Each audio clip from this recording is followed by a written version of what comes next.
Hello बच्चों, कैसे हैं आप लोग। उम्मीद है सब लोग बढ़िया होंगे। मैं हर्ष त्यागी बाहुबली फिजिक्स वाला प्लेटफॉर्म पर एक बार फिर से आप लोगों का स्वागत करता हूं। और जैसा कि हम लोग जानते हैं कि रिवीजन के मेरे बहुत सारे लेक्चर आप लोगों को मिल भी रहे हैं, और ये भी आपको मिलेगा ही हाइड्रोकार्बन। लेकिन कुछ बच्चों के मुझे मैसेज रिसीव हुए कि सर आपका हाइड्रोकार्बन, तो आपका ऑर्गेनिक केमिस्ट्री स्टार्ट हो गया है, हमको लेक्चर मिल रहे हैं, बट सर हमारे लिए बहुत डिफिकल्ट हो रहा है उनको भी रिवाइज करना, और प्लस जो करंट में चल रहा है उनको भी रिवाइज करना। तो भाई मैं आपको एक बात बताना चाहता हूं कि मैंने आप लोगों के लिए एक फॉर्मेट ही चेंज कर दिया है रिवीजन का। आज मैं क्या कर रहा हूं कि बेसिकली हाइड्रोकार्बन के कुछ क्वेश्चंस लेके आया हूं, और इन क्वेश्चंस को आप जब करोगे, उनको देखोगे ना, तो आपको सारी चीजें ऑटोमेटिक वो याद आने लगेगी जो आपने 11th क्लास में पढ़ी थी। हर वो नोट पॉइंट आपको याद आने लगेगा जो आपने 11वीं क्लास में लिखा हुआ था। ये मेरी गारंटी है, ठीक है। और आप देखते जाना कि जैसे ही कुछ बच्चों की एक रिक्वायरमेंट भी थी स्टार्टिंग में या लास्ट में, उन्होंने बोला भी था हमें कि सर आप हाइड्रोकार्बन की कुछ क्वेश्चंस की एक वो दे देना हमें, मतलब डीपीपी टाइप दे देना या क्वेश्चन प्रैक्टिस करने के लिए दे देना। तो मैं आज ढेर सारे क्वेश्चन आप लोगों के लिए लेके आया हूं जो नीट के पीवाईक्यू हैं, ठीक है। और मैं ये दावा करता हूं कि जब आप इन पीवाईक्यूज को करोगे तो आपको ऑटोमेटिक हाइड्रोकार्बन की बहुत सारी चीजें समझ में आने लगेगी, ठीक है। अब बहुत सारे बच्चे ये भी सोच रहे होंगे सर हमने हाइड्रोकार्बन बिल्कुल पढ़ा ही नहीं, हम तो एकदम 12th क्लास में आए हैं, क्या हमें 12th क्लास से अगर ऑर्गेनिक केमिस्ट्री स्टार्ट करेंगे तो क्या कोई प्रॉब्लम आएगी। देखो बच्चों, मैं आप लोगों को बता रहा हूं, 11वीं क्लास का जो बच्चा मुझसे पहले पढ़ा हुआ है उसको कभी ये नहीं लगेगा कि वो 12th में आया है। उसको हमेशा वही लगेगा यार ये तो हमने अभी पढ़ा था, ये तो अभी पढ़ा था। उनके लिए बस ये चीजें रहेगी। आप लोगों को इनिशिएट करना पड़ेगा। हो सकता है कि 5 दिन, 6 दिन, 10 दिन आप लोगों को लगे, पर मेरी भी ये गारंटी है कि जैसे ही 10 दिन, 5 दिन बीतेंगे ना, आप लोग भी उसी रंग में आ जाओगे जिसमें पुराने वाले बच्चे थे। तो आप टेंशन मत लो, जब भी कोई टॉपिक आएगा वापस से वो उसी फॉर्मेट में सिखाया जाएगा। और इवन जब जनरल ऑर्गेनिक केमिस्ट्री में स्टार्ट कर रहा था लास्ट ईयर, तो मैंने अपने बच्चों से ये बात बोली थी, अर्जुना के बच्चों से, कि भाई सुनो, तुम्हें ऐसा लगता होगा कि हम एक रिएक्शन को एक बार पढ़ेंगे या एक चैप्टर को एक बार पढ़ेंगे। जब तक हमारी ऑर्गेनिक केमिस्ट्री खत्म होगी तो आप एक रिएक्शन को कम से कम 5 बार पढ़ोगे। अब फर्क ये पड़ेगा कि जो पुराने बच्चे हैं वो 5 बार पढ़ेंगे, आप 4 बार पढ़ोगे। उससे कोई फर्क पड़ने वाला है नहीं, क्योंकि रिएक्शन को सीखने के लिए एक बार भी बहुत जरूरी होती है। तो भाई चलिए आज बिना किसी देरी के शुरुआत करते हैं हम लोग कुछ क्वेश्चन के द्वारा। और ये क्वेश्चन क्योंकि BHU 1999 में आया था। अब ये क्या कह रहा है, to prepare a pure sample of n hexane using sodium metal as one reactant, the other reactant will be. देखो बेटा, आप लोग सोचिए, आप लोगों ने वुड्स रिएक्शन पढ़ी होगी, और वुड्स रिएक्शन का देखो आप लोगों को वो भी हो जाएगा एक तरीके से रिवीजन भी हो जाएगा। सॉरी। वुड्स रिएक्शन में हम क्या करते थे बेटा, कि हमारे पास सोडियम मेटल होती थी, याद करो, और यहां पर सोडियम मेटल के हम 2 मॉलिक्यूल लेते थे, और यहां पर हम X और R, और यहां पर R और X लेते थे। कुछ याद आया। अब यहां पर हमारे पास आर आर करके एक एल्केन बनती थी, ठीक है। और यहां पर क्या होता था बेटा जी, NaX और NaX करके निकल जाता था, याद करिए। आप कहोगे यस सर वुड्स रिएक्शन में हम ऐसा ही करते थे, ठीक है। तो 2 मॉलिक्यूल मेरे पास सोडियम हैलाइड के बाहर निकल जाएंगे बेटा, ठीक है। अब जो ये एल्केन है ये बनती थी सिमेट्रिकल एल्केन। मैंने पढ़ाया था आपको कि ओड नंबर वाली कार्बन एल्केन बनाने के लिए ये मेथड सुटेबल मेथड नहीं है, लेकिन इवन नंबर ऑफ कार्बन वाली एल्केन को बनाने के लिए ये मेथड सुटेबल है। अब हमें बनाना क्या है बेटा जी, हमें बनाना है एल्केन, और एल्केन का नाम क्या दिया है, एन हेक्सेन। तो आप सोचो जो टोटल हेक्सेन होगी उसके आधे मॉलिक्यूल इस एल्काइल हैलाइड से आए होंगे और आधे इस एल्काइल हैलाइड से आए होंगे। यानी एल्काइल हैलाइड जो होना चाहिए वो ऐसा होना चाहिए जिसके अंदर नंबर ऑफ कार्बन एटम इसके आधे हों। तो देखो भाई, एन प्रोपाइल ब्रोमाइड एक एग्जांपल, इथाइल ब्रोमाइड और एन ब्यूटाइल ब्रोमाइड। देखो अगर आप इन दोनों को लोगे ना तो एक मिक्सचर बनेगा, राइट, एक मिक्सचर बनेगा। हमें ध्यान रखना है कि सिर्फ हमें वही बनाना है कि हेक्सेन ही बने। तो करेक्ट आंसर इसका ए होगा, बाकी तीनों ऑप्शन जो होंगे बेटा जी उसमें मिक्सचर बनेगा। क्लियर है। अब हम बढ़ते थोड़ा सा आगे। नेक्स्ट क्वेश्चन है, in the preparation of Grignard reagent the halo alkanes the metal. इसने कहा कि जब हम ग्रिग्नार्ड रिएजेंट बनाते हैं तो हेलो एल्केन्स के साथ कौन सा मेटल रिएक्शन करती है। आप लोगों को याद होगा मेरे बच्चों, मैंने आप लोगों को करवाया था preparation of RMGX, preparation of Grignard reagent, क्या था बेटा ये, इसको हम इंसर्शन ऑफ मैग्नीशियम भी बोलते थे कि भाई मेरे पास कोई भी एल्काइल क्लोराइड हो, मेरे पास कोई भी एल्काइल ब्रोमाइड हो, कोई भी मेरे पास एल्काइल आयोडाइड हो, अगर आप वहां पर मैग्नीशियम मेटल लेते हो, क्या लेते हो बेटा, मैग्नीशियम मेटल लेते हो, वो भी किस में, ड्राई ईथर में। किस में लोगे, ड्राई ईथर में, यहां पर भी ड्राई ईथर में। तो आप लोग खुद सोचो कि आंसर क्या होना चाहिए, मैं आप लोगों को कुछ बताना नहीं चाहता, बस आपको रिवाइज करा दिया, हिंट दे दिया। आगे देखिए बेटा, आगे आप लोगों को दिखा है कि sodium acetate can be converted into ethane. अब सोडियम एसीटेट का फॉर्मूला क्या है बेटा, सोडियम एसीटेट का फॉर्मूला है CH3COONA, ठीक है। और आप लोगों को इससे इथेन बनानी है, इससे क्या बनानी है बेटा, इथेन बनानी है। आप लोगों को एक चीज याद आ रही होगी, अगर मेरे हिसाब से आप लोगों को याद हो, दो रिएक्शन थी जो बेटा जी इन सोडियम एसीटेट से इथेन मतलब एल्केन बना सकता था। एक तो डीकार्बोक्सिलेशन रिएक्शन वाली, लेकिन डीकार्बोक्सिलेशन वाले में क्या होता था कि ये वाला कार्बन डाइऑक्साइड बाहर निकलता था और हमारे पास सिर्फ ये बचता मीथेन। अब क्योंकि हमें इथेन बनानी है तो आपको मैं याद दिलवाना चाहता हूं, एक रिएक्शन का नाम था कोलबेज इलेक्ट्रोलाइसिस, याद आ गया होगा। वहां पर हम क्या करते थे बेटा जी कि ये इसकी रिएक्शन करते थे वाटर के साथ, HOH के साथ, और इसको हम ऐसे लिखते थे कि CH3C डबल बॉन्ड O और भाई ONA और प्लस के HOH। आप लोगों को याद होगा इस रिएक्शन को हम याद कैसे करते थे बेटा कि Na के साथ OH जाएगा, Na के साथ OH जाएगा, राइट। कार्बन डाइऑक्साइड का एक मॉलिक्यूल यहां से, कार्बन डाइऑक्साइड का एक मॉलिक्यूल यहां से, और ये दोनों आपस में जुड़ जाती थी। जब ये दोनों ग्रुप आपस में जुड़ेंगे तो यहां पर इथेन बन जाएगा, राइट। CO2 के दो मॉलिक्यूल बाहर निकल जाएंगे, ठीक है, प्लस 2 NaOH बाहर निकल जाएंगे, और ये हाइड्रोजन जब ये हाइड्रोजन के साथ कनेक्ट होगा तो एक हाइड्रोजन गैस बनेगी, वो भी बाहर निकल जाएगी। अब यहां पर दे रखा है heating with lithium aluminium hydride, electrolysing it's aqueous solution, heating with soda lime, heating with, मैं क्या बताऊं, तो तुम बताओ क्या आंसर होना चाहिए। इलेक्ट्रोलाइसिस ही करते थे, कोलबे इलेक्ट्रोलाइसिस। आप कहोगे यस सर कुछ कुछ याद आ रहा है और बाकी अब तो पूरा आ गया, ठीक है। आगे बढ़ते हैं भाई, अगला क्वेश्चन दिया गया है which of the following has maximum stability.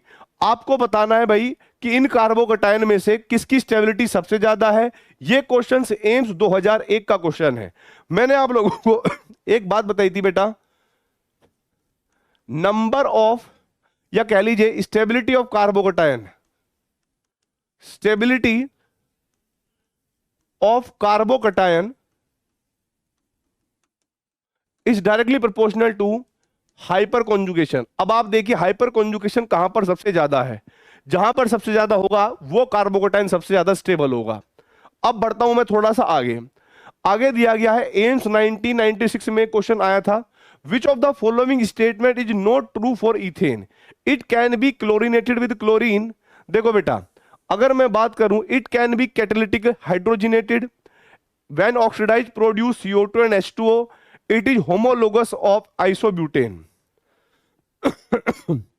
देखो बेटा, मैं आप लोगों को एक बात बताना चाहता हूं, सिंपल सी बात, it can be chlorinated with chlorine. देखो, क्या इथेन की रिएक्शन क्लोरीन से कराई जा सकती है?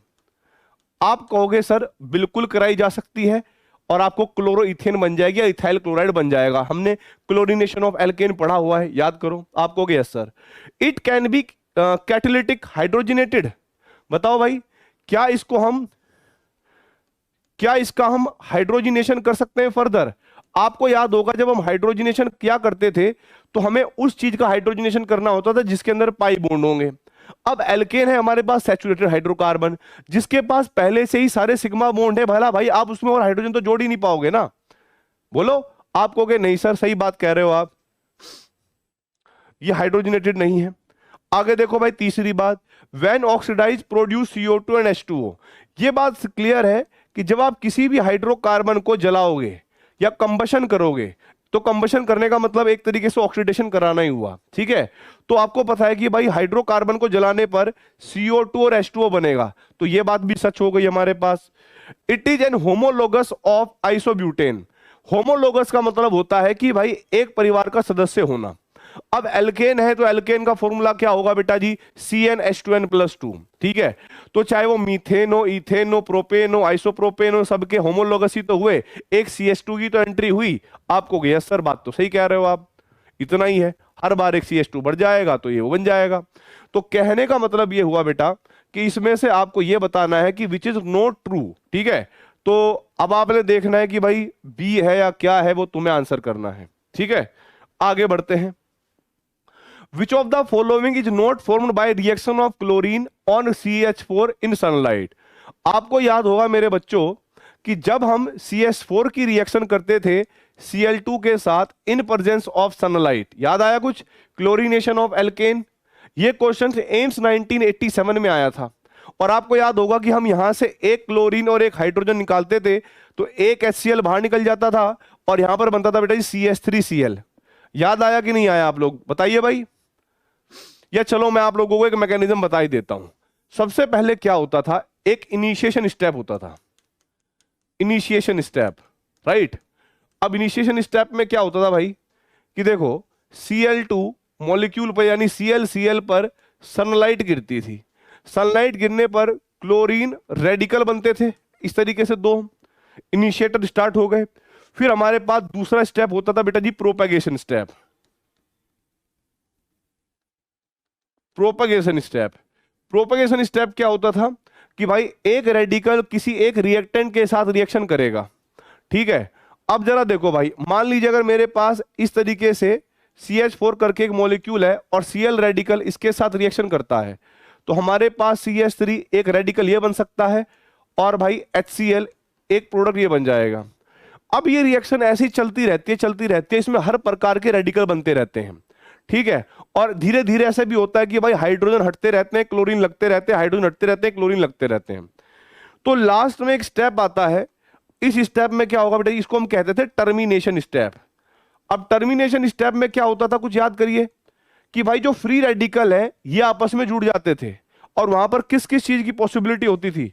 भाई मान लो CH3 रेडिकल के साथ Cl रेडिकल जुड़ गया, मान लो आगे एक और हाइड्रोजन हट गया, मान लो ये बन गया CH2Cl रेडिकल है, ये Cl रेडिकल बन गया, तो हाइड्रोजन को तो आप हटाते रहोगे, क्लोरीन लगती रहेगी, राइट और रॉन्ग। वहां पर यह भी पॉसिबिलिटी हो सकती है कि दोनों के दोनों रेडिकल जो है वो CH3 के ही कंबाइन हो जाएं। लेकिन कभी ऐसा थोड़ा ही हो सकता है कि भाई दो रेडिकल से ज्यादा कोई तीन रेडिकल कंबाइन हो जाएंगे, क्लियर है। तो यहां पर क्या होगा भाई, CHCl3 बन सकता है, CH3Cl बन सकता है, CH3CH3 भी बन सकता है, लेकिन तीन कार्बन एक साथ नहीं आते। आई होप आपको समझ में आ गया होगा कि तीन कार्बन एक साथ नहीं आएंगे टर्मिनेशन में। भाई CH3 के साथ Cl आ सकता है, CH2Cl के साथ Cl, इवन आगे भी हाइड्रोजन को रिप्लेस करते जाओ, क्लोरीन जोड़ते जाओ और फिर आगे Cl रेडिकल के साथ कंबाइन करते जाओ तो बन सकते हैं। लेकिन जब हम CH3 को टर्मिनेट करेंगे तो वहां पर सिर्फ दो ही कार्बन टर्मिनेट होंगे, तीन एक साथ नहीं हो सकते, राइट। क्योंकि हर एक फ्री रेडिकल के पास एक अनपेयर्ड इलेक्ट्रॉन है और दुनिया का हर अनपेयर्ड इलेक्ट्रॉन पेयरिंग करना चाहता है, ये बात आप याद आ गई होगी।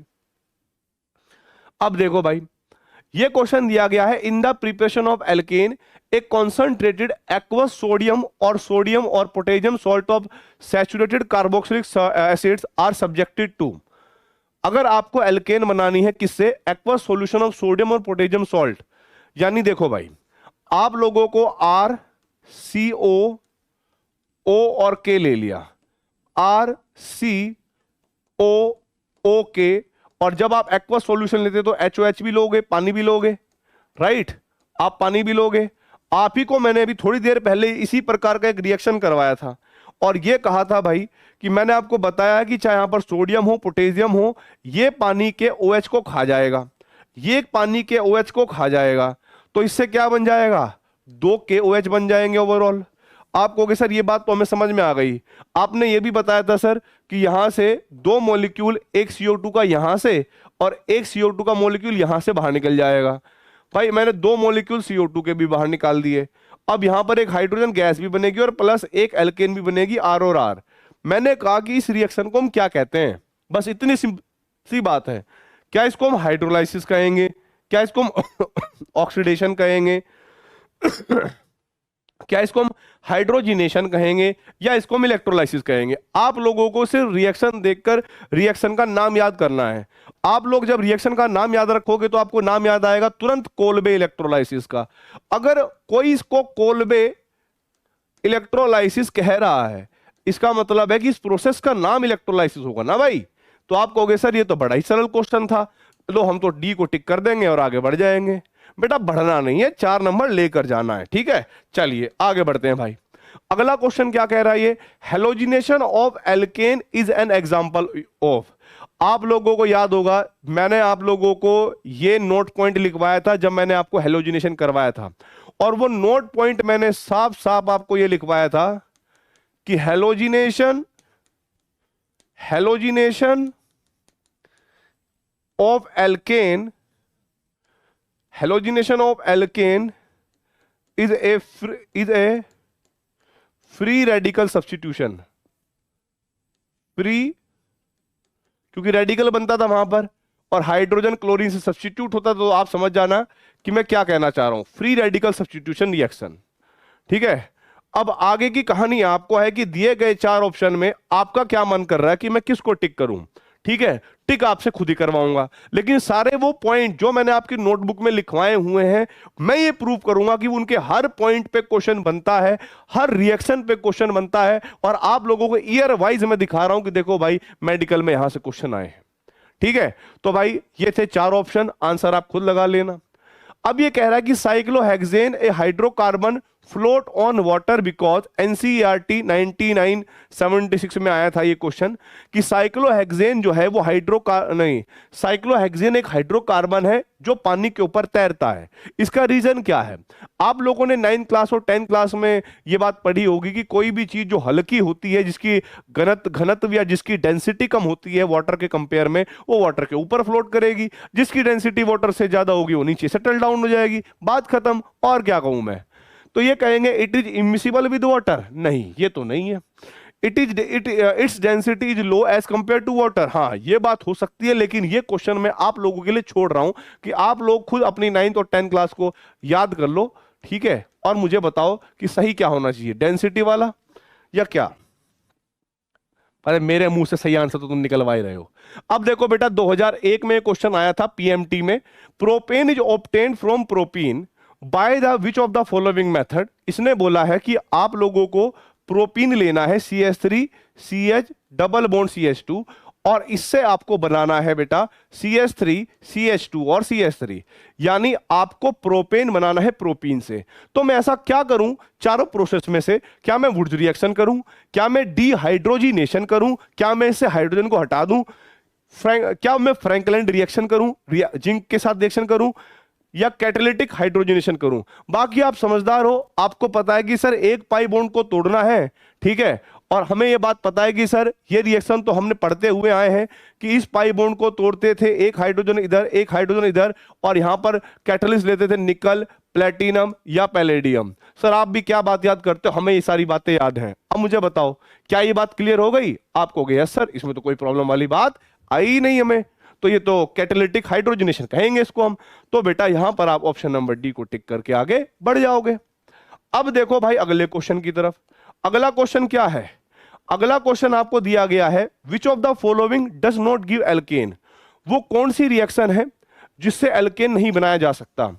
रिएक्शन ऑफ इथाइल आयोडाइड, ठीक है, methyl iodide with sodium ether. आप लोगों को बताना चाहूंगा ये तो सिंपल सी वुड्स रिएक्शन है, और इससे तो हम बना ही सकते हैं एल्केन।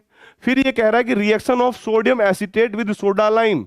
देखो भाई सोडियम एसीटेट का फॉर्मूला क्या है? CH3 COONA। आपने डी कार्बोक्सिलेशन रिएक्शन सुनी होगी, और जब आप सोडा लाइम लोगे तो यहां पर हम NaOH लेते थे इन प्रेजेंस ऑफ कैल्शियम ऑक्साइड। आपको याद होगा मेरे बच्चों कि हम लोग इस तरीके से Na2CO3 बाहर निकालते थे और हाइड्रोजन इसके साथ जोड़ते थे तो एल्केन बन ही जाती थी। आपको सर बिल्कुल याद आ गया। अब देखो electrolysis of concentrated sodium acetate, अगर आप इलेक्ट्रोलाइसिस करोगे तो यहां पर भी इथेन बन जाएगी। इसने कहा है कि reaction of ethyl chloride with alcoholic KOH। Ethyl chloride क्या होगा बेटा? CH3 CH2 और Cl। और जब आप यहां पर अल्कोहलिक KOH लेते थे, कुछ याद आया? हाँ भाई, कुछ याद आया आप लोगों को? अरे सर याद आ गया, ये तो डीहाइड्रोहेलोजिनेशन होता है, इसमें तो आपने एल्कीन बनाना सिखाया था। हाँ, क्या होता था इस रिएक्शन में बेटा?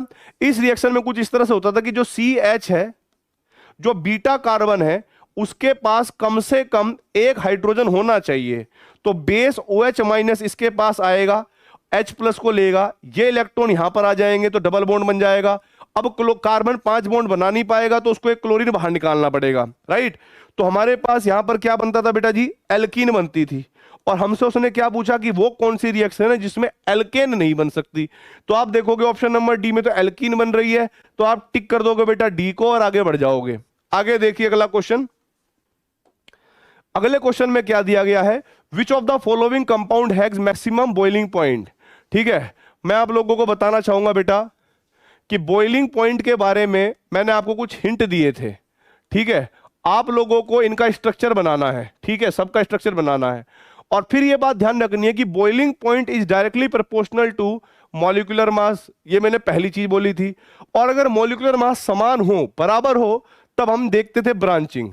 जितनी ज्यादा ब्रांचिंग होगी बॉइलिंग पॉइंट उतना कम होगा, ठीक है, क्योंकि ब्रांचिंग होने से सरफेस एरिया कम हो जाता है, और सरफेस एरिया के कम होने से वांडरवाल फोर्स कम हो जाते हैं, वांडरवाल फोर्स कम होने से इंटरमोलिकुलर फोर्स कम हो जाएंगे, और जिससे बॉइलिंग पॉइंट भी कम हो जाएगा, राइट? तो देखो भाई, n hexane n pentane, pentane का क्या हुआ बेटा जी?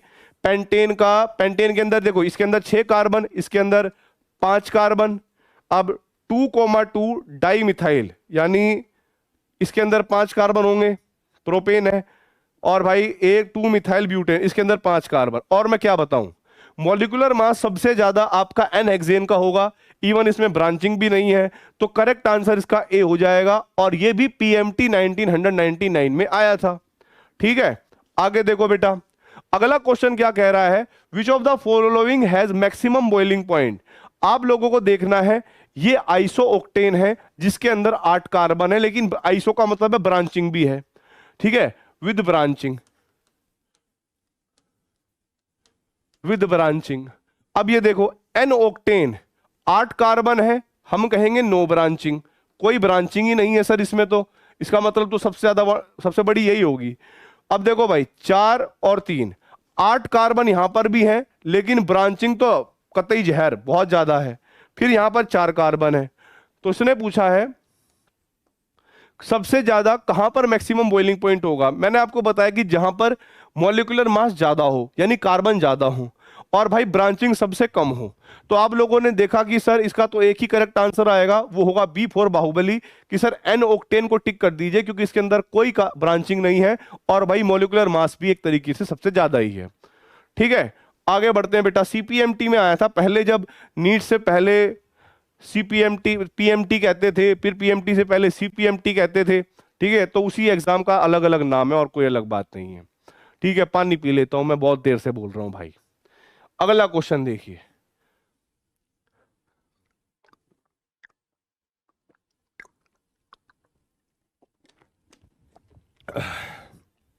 जितनी भी आप लोगों ने रिएक्शन पढ़ी थी ना, जितनी भी रिएक्शन आप लोगों ने पढ़ी थी, वो सारी की सारी रिएक्शन आज रिवीजन के पॉइंट ऑफ व्यू से कम मैं, अगर मेरे अंदर शक्ति बची रही तो भाई साहब मैं हर एक रिएक्शन के ऊपर ढेर सारे क्वेश्चन करवाने वाला हूं।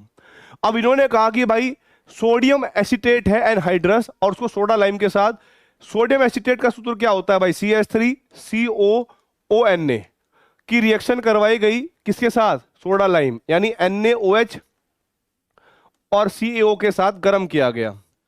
आगे आप लोग जानते हैं कि क्या बनेगा, यहां से हम Na2CO3 सोडियम कार्बोनेट बाहर निकाल देंगे, इस हाइड्रोजन को जब CH3 के साथ कंबाइन करेंगे तो मीथेन बन जाएगी।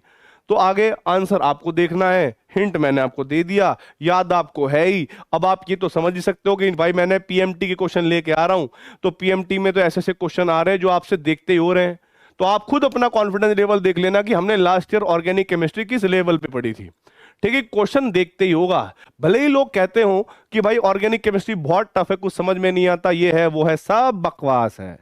एक बार अगर किसी के अंदर चेतना जाग गई, अब चेतना में उसकी बात नहीं कर रही हूं, वो अंजलि थे, अंजलि याद है ना तुम्हें? हाँ वो अंजलि थी। तो चेतना जागने का मतलब है आप लोगों के अंदर इच्छा जागना, कि किसी चीज को सीखना है, ऐसे रटना नहीं है हवा में। तो जब आप एक बार सीख जाते हो ना, तो परमानेंट आपके अंदर बस जाती है चीजें। आप क्वेश्चन देखोगे, हर चीज आपको ऑटोमेटिक याद आती जाएगी। मैं तो पर्सनली ये कहना चाहता हूँ, पूछना भी चाहता हूं कि आप लोगों में से कितने बच्चे हैं जिनको क्वेश्चन देखते ही हिंट लग रहा था कि ये आंसर है, हिंट लग रहा था कि ये आंसर है, मतलब बिना पेन उठाए उनसे आंसर हो रहे थे। ठीक है, तो भाई आप लोग मुझे कमेंट बॉक्स सेक्शन में ये चीज जरूर बताना। अब जरा देखो यहां पर क्या दिया गया है, the preparation of ethane by electrolysis of aqueous solution of potassium acetate is called. ये क्वेश्चन पीएमटी में 3-4 बार आ चुका है। अब आप खुद देखो, एक ही क्वेश्चन कितनी बार आ चुका है, 1995 में भी आया है, आगे भी आया है मॉडर्न जमाने में भी। तो भाई ये कह रहा है कि ये है कि जब आपको इथेन बनानी हो सोडियम एसीटेट के हाइड्रोलाइसिस इलेक्ट्रोलाइसिस से, जिसको हम कोलबे इलेक्ट्रोलाइसिस भी कहते हैं, भाई छोड़ो, ये तो होमवर्क है, ये तो बेटा होमवर्क है, इसमें तो मैं आपको क्या ज्ञान दूं यार। क्योंकि मुझे पता है कि पुराने वालों को तो कतई प्रॉब्लम आ ही नहीं रही, नए वालों को थोड़ी दिक्कत आएगी क्योंकि वो पहली बार देख रहे हैं। लेकिन आप टेंशन ना लो मेरे भाइयों, जब 12th क्लास में आओगे तो हर चीज तुम्हें क्लियर करवा दी जाएगी। ठीक है, अब देखो यहां पर, as the number of carbon atom as the number of carbon atom in a chain increase the boiling point of alkane है। ये कोई आंसर है गो? ये ससुरा हमने वो फॉर्मूला बताए रहे कि भाई बॉइलिंग पॉइंट जो है, ये पढ़ाया था कि नहीं पढ़ाया था भैया? आप कहोगे सर ये तो बड़ा आसान है। ठीक है, ये तो आपने पढ़ाया ही था कि मॉलिक्यूलर मास, और मॉलिक्यूलर मास कैसे बढ़ेगा? जब कार्बन बढ़ेगा, कार्बन बढ़ेगा तो कार्बन चेन बढ़ेगी। ये बात हम बोले। अब करेक्ट आंसर आगे, dry distillation of sodium propionate with soda lime gives. अब आपने क्या करा है, dry distillation with sodium propionate with soda lime. Sodium propanoate का फॉर्मूला क्या होगा बेटा? सोडियम प्रोपेनोएट का फॉर्मूला होगा CH3 CH2 CO, यानी 3 कार्बन होंगे ONA, और आप सोडा लाइम के साथ इसको डिस्टिलाइट मतलब गर्म करोगे। ठीक है, आगे की कहानी आप लोगों की जुबानी, भाई और बहनों, देवी और सज्जनों और उनके हम सफरों। 1996 CPMT में क्वेश्चन आया था, आंसर मुझे पता है, तुम्हें भी पता है, सबको पता है। चलो आगे बढ़ते हैं। अब ये कह रहा है भाई, which of the following statement is incorrect, the member of homologous series all are straight chain compound, जरूरी नहीं है। Have the general formula CnH2n+2, ये बिल्कुल सही है। Have similar chemical properties, almost same है। So a regular graduation of physical properties, ऐसा नहीं है। ठीक है, तो ये आप लोग जो हैं थोड़ा सा होमवर्क करेंगे इसके ऊपर, घर से चेक करना है क्या करेक्ट है क्या नहीं है। हाँ, NCERT ओपन कर लेना, क्योंकि देखो सारी बात तो लिखी हुई है। केमिकल प्रॉपर्टी सेम, बी सही है, सी सही है, बी सही है। All are straight chain compound, जरूरी नहीं है स्ट्रेट चेन हो। ठीक है, आगे बढ़ते हैं भाई। Name the hydrocarbon that is liquid at STP। Liquid बताना है बेटा। आप लोगों को याद होगा, मैंने आपको बताया था C1 से लेकर C4 तक का जो हाइड्रोकार्बन होता है वो क्या होता है? गैस। C4 से लेकर C16 तक लिक्विड, C17 या उसके आगे के जो मेंबर है CN, जहां N का मान 17 ज्यादा होगा, वो वैक्स लाइक सॉलिड थे कि नहीं थे? बताओ, तुम्हें कसम है, ठीक है, तुम्हें कसम है उसकी जिसके लिए तुम इतनी पढ़ाई कर रहे हो कि एक दिन वो तुम्हें मिलेगी। भैया मैं नीट के अंदर सीट की बात कर रहा हूं, तुम अभी भी उसी के चक्कर में पड़े हो। अबे नीट की बात कर रहा हूं मैं, नीट के अंदर सीट की, उसके चक्कर में। हाँ, तुम एकदम भावुक हो जाते हो कि हाँ कौन है वो, कौन है वो, कौन है वो। तो देखो, इथेन में 2 कार्बन, प्रोपेन में 3 कार्बन, इसमें 4 कार्बन, इसमें 5 कार्बन। तो ये सारे क्या हो गए? गैस। ये क्या हो गया? लिक्विड। Correct answer D. अरे सर, ई पे भी क्वेश्चन आ जाता है, ऐसा थोड़ा पता ना लगे हमें। देखो भाई, which one of the following compound can not be prepared by Wurtz reaction. कौन सा है जो वुड्स रिएक्शन से नहीं बनाया जा सकता? देखो, वुड्स रिएक्शन से एल्केन बनाई जाती थी, ध्यान रखिएगा। और मैंने आप लोगों को एक चीज बताई थी कि ऐसी एल्केन बनाई जाती है। ठीक है, देख लो अपने आप, फटाफट देखो, चेक करो। C2H6 C3H8 C4H10। आप लोगों को लग रहा होगा सर आपने एक बात बताई थी, वो ये था कि वुड्स रिएक्शन, दो नोट पॉइंट लिखवाए थे मैंने आपको, दो नोट पॉइंट या लिमिटेशन कह लो, है ना। लिमिटेशन पहली क्या थी, Wurtz reaction is not, Wurtz reaction is not a suitable method for the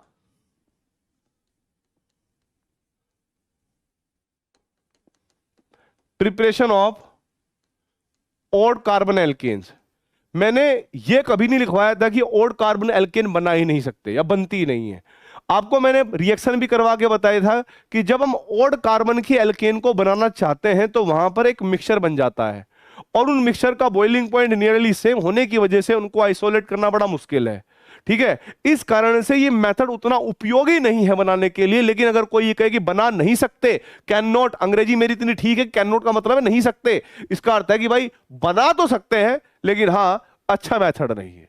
तो अगर आप यहां पर कंफ्यूज हो रहे हो C3H8 में, तो ये बन सकता है ना, ये बन सकता है, C2H6 बन सकता है, C4H10। लेकिन जब हम वुड्स रिएक्शन करते थे तो वहां पर मैंने एक सेकंड पॉइंट बहुत क्लियरली लिखवाया था, methane can not be prepared. जब आप कपलिंग करोगे एल्काइल हैलाइड्स की, तो कम से कम सबसे छोटा एल्काइल हैलाइड होता है मिथाइल, मिथाइल हैलाइड। और मिथाइल हैलाइड को मिथाइल हैलाइड के साथ जब कंपेयर करोगे तो सबसे पहला कंपाउंड ही वुड्स रिएक्शन का ईथेन है, तो मीथेन उसके अंदर आता ही नहीं है। तो हम लोगों को एक दूसरा नोट पॉइंट याद आ गया कि methane can not be prepared. देखो याद करो, आप लोगों को अपनी नोटबुक उठाना, can not be prepared by Wurtz reaction, by Wurtz reaction. आ गया, आपकी मर्जी है, जो आंसर लगाना चाहो आप लगा दो, नंबर तो आपको मिलेंगे या तो +4 या -1। हाँ, the final product of complete oxidation of hydrocarbon, जब आप हाइड्रोकार्बन को गर्म करते हो, यानी किसी भी हाइड्रोकार्बन को CXHY को ऑक्सीजन की प्रेजेंस में गर्म करते हो, तो ये तो याद आ गया होगा बेटा कि वो CO2 और H2O में कन्वर्ट होते हैं। ठीक है, CPMT 1981 में आया था, मैं क्या ही बोलूं आप लोगों को, H2 और CO2 लिख देंगे चुपचाप। ठीक है, आगे बढ़ते हैं भाई। अब देखो भाई आगे की कहानी, which one gives only one mono substituted product on chlorination. वो कौन सी एल्केन होगी जिसमें सिर्फ एक ही प्रकार का मोनोक्लोरो प्रोडक्ट बनेगा। अगर मैं एन पेंटेन की बात करूं, आपको मैंने सिखाया था CS मेजर माइनर वगैरह सब बताया था, और आपको ये चेक करना है कि कितने प्रकार के हाइड्रोजन है। देखो बेटा, हो सकता है कि क्लोरीन जो है इस वाले हाइड्रोजन को रिप्लेस करके यहां पर लग जाए या यहां पर लग जाए। ये दोनों तो देखो एक जैसे है, चाहे यहां पर लगे चाहे यहां पर लगे, बनेगा 1 क्लोरोपेंटेन ही। और ये दोनों भी एक जैसे हैं, 2 क्लोरोपेंटेन बनेगा अगर एक को हटा दें, और यह 3 क्लोरो।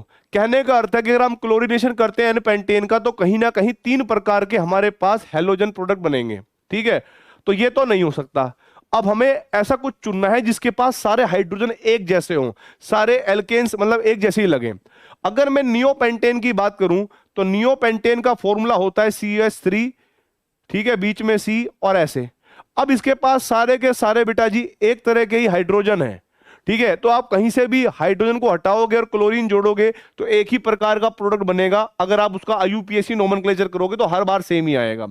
तो करेक्ट आंसर होगा बेटा जी नियोपेंटेन, बी से बाहुबली। इसको टिक करके आप आगे बढ़ जाओगे।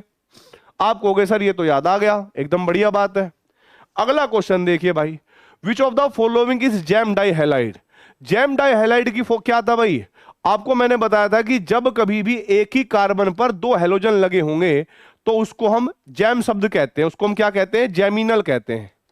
ठीक है, अगर एडजेसेंट कार्बन पे सेम टाइप के हेलोजन लगे होते हैं या हाइड्रोक्सी ग्रुप लगे होते हैं, उसको हम विसिनल कहते हैं। क्लियर बात है।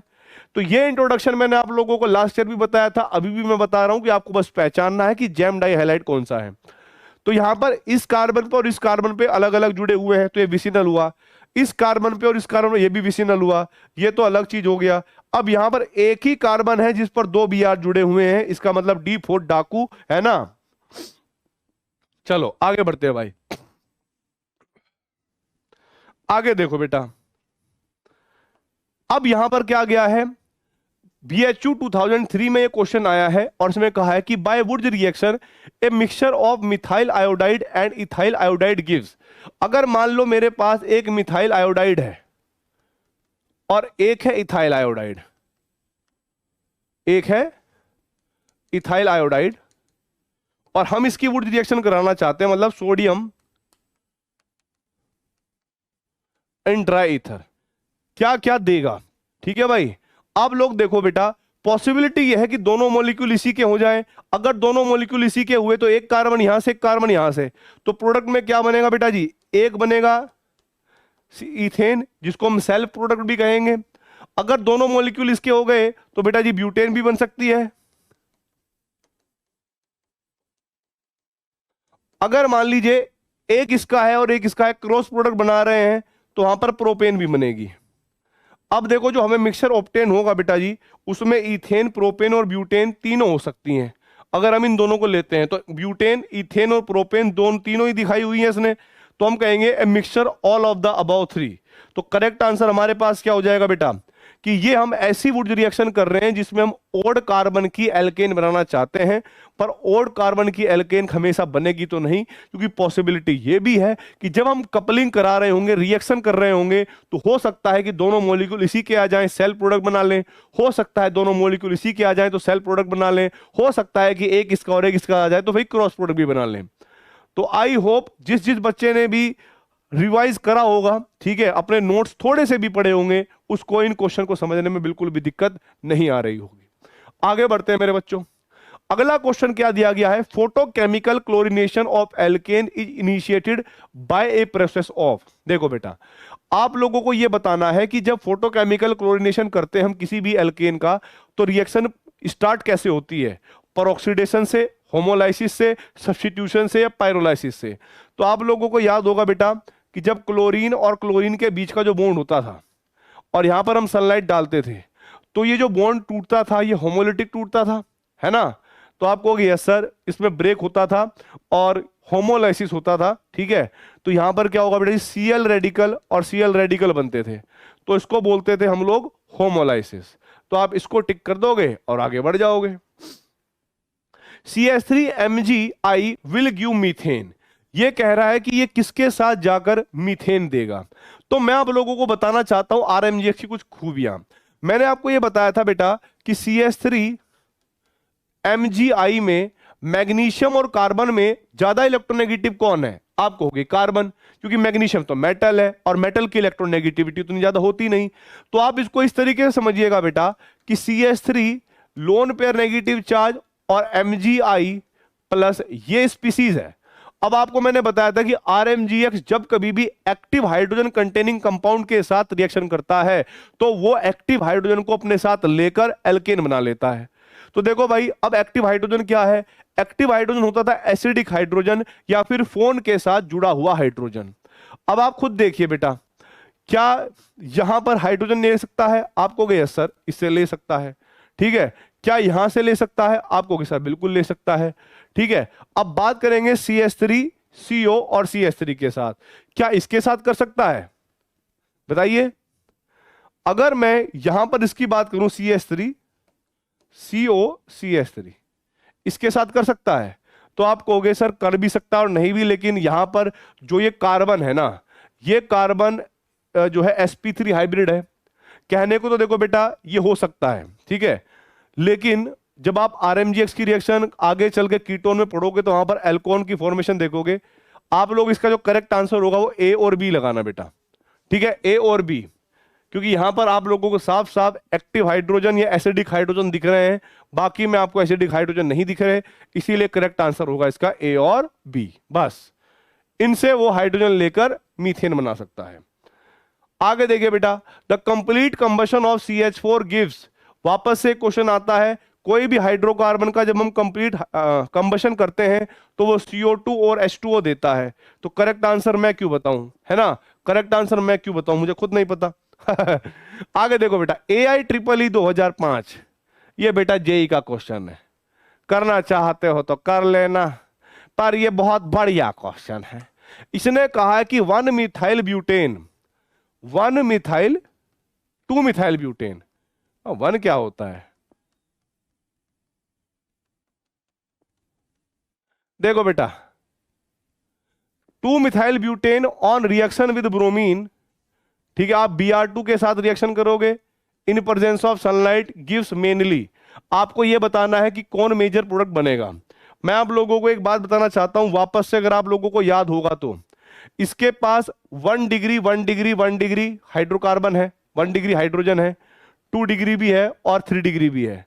आपको याद होगा 1 डिग्री हाइड्रोजन, 2 डिग्री हाइड्रोजन और 3 डिग्री हाइड्रोजन के साथ जब रिएक्शन होती थी ब्रोमीन की, तो रिएक्शन की जो रिलेटिव रेट्स थे ना, वो 180 और 1600 टाइम्स था। याद है कुछ? तो आप लोगों को देखना है कि जितने भी 2 डिग्री हाइड्रोजन है उसकी रिएक्शन आप 80 से कर लेना, ठीक है। जैसे 2 है यहां पर, तो 2 की 80 से करोगे तो वो 160, ठीक है। अगर भाई 3 डिग्री है तो एक ही है, लेकिन 16 से मल्टीप्लाई करोगे तो 1600 आ गया। 3 डिग्री हमारे 1 डिग्री कितने हैं? 9, 9 की मल्टीप्लाई 1 से करोगे तो 9। मैंने आपको बताया था कि जिसकी वैल्यू सबसे बड़ी होगी वही मेजर प्रोडक्ट होगा। आप खुद सोचिए, अपना दिमाग लगाइए, अपनी मोटी बुद्धि का प्रयोग करिए, अपने गधों वाली बुद्धि को अपने घुटनों की बुद्धि से निकाल कर अपने दिमाग में पहरोइए और बताइए मेरे को, अगर ये हाइड्रोजन में यहां से रिप्लेस कर दूं तो यही मेजर होगा ना भाई ब्रोमिनेशन में। याद कर लो यार, बताया था, ठीक है। तो हुआ क्या कि अगर मान लो मैं इसको हटा भी देता हूं तो मेरे पास आएगा 2 bromo 2 methyl, 2 bromo 2 methyl butane will be the correct answer, ठीक है। पता नहीं है ट्रिपल ई का क्वेश्चन कैसे आ गया। अगला क्वेश्चन देखिए, ON5 isomeric alkane the isomer which can give 2 monochlorinated compounds.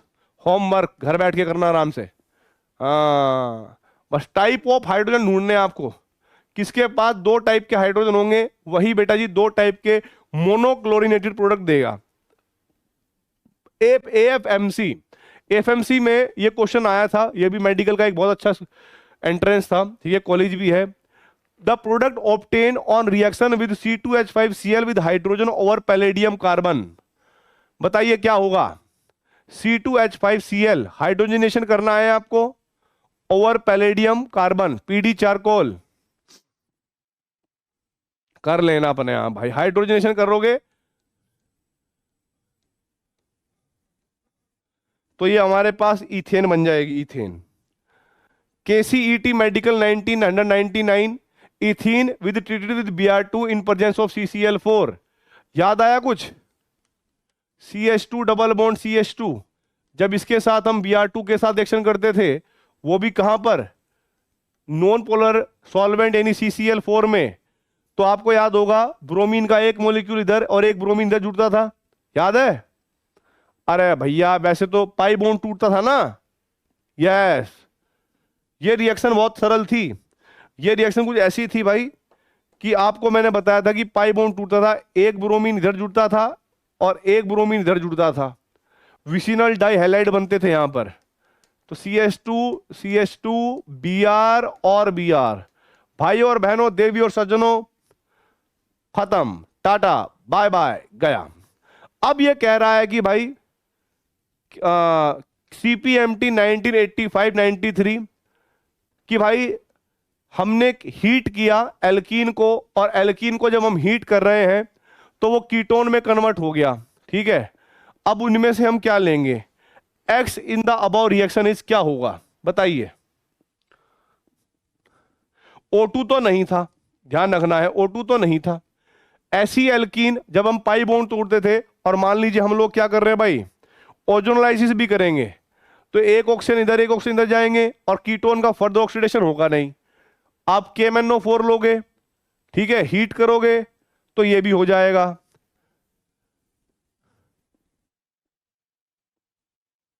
वैसे आप कोशिश करना कि जब हम बेस लेते हैं ना, तो ओजोन के साथ हम जिंक मेटल लेते थे और वाटर लेते थे, HNO3 डायरेक्ट करता था। लेकिन अगर हम KOH लेते थे, हीट लेंगे, तो आप अपने नोट्स में वो वाली रिएक्शन पढ़ना जहां पर मैंने करवाया था, reaction of alkene with hot KMnO4, hot KMnO4, ठीक है, इन बेसिक मीडियम। आगे देखिए बेटा, propene react with HBr to form, आपको याद होगा बेटा Markovnikov rule, CH3 CH double bond CH2, ये प्रोपीन है। और आपको याद होगा बेटा जी, मैंने आपको एक बात बताई थी वैसे तो इन सारे रिएक्शन के लिए, कि सबसे पहले आपको एक स्टेबल कार्बोकैटायन बनाना था। एम्स 1999 में आया था, और क्योंकि ये न्यूक्लियोफाइल है और एचबीआर के पास जो है वो H+ होगा, तो सबसे पहले आपका काम होता था क्या बेटा, कि अगर मैं हाइड्रोजन को यहां पर दे दूं तो कार्बोकैटायन ये बनेगा। तो भाई हम लोग सबसे पहले रिएक्शन को H+ देते थे एसिड से, फिर CH+CH3, तो ये हो गया स्टेबल कार्बोकैटायन। फिर हम ये देखते थे कि क्या इसमें रीअरेंजमेंट पॉसिबल है। अब आप देखोगे नहीं सर, इसमें कोई रीअरेंजमेंट नहीं हो सकती। अगर रीअरेंजमेंट नहीं हो सकती तो हम क्या करते थे बेटा जी, Br- ले आते थे, और हमारे पास जो फाइनल प्रोडक्ट बनता था वो बनता था CH3, CH और CH3 यहां पर बन जाएगा क्या भाई, Br।